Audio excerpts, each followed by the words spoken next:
dia, pelos seus 56 anos.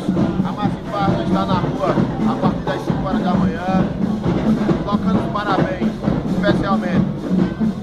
Eu quero aqui imensamente agradecer a todos os componentes da banda Massy, que hoje já estão preparados para brilhantar o aniversário da cidade, para dar um show ao nosso público, que é o nosso amado público da cidade de dentro.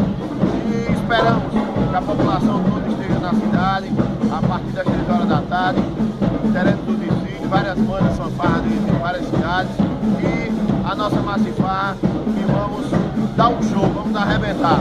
Quero aqui deixar meu abraço bem especial. Acredito que esse ano seja o último ano da minha participação na banda. Acho que já chegou o meu tempo.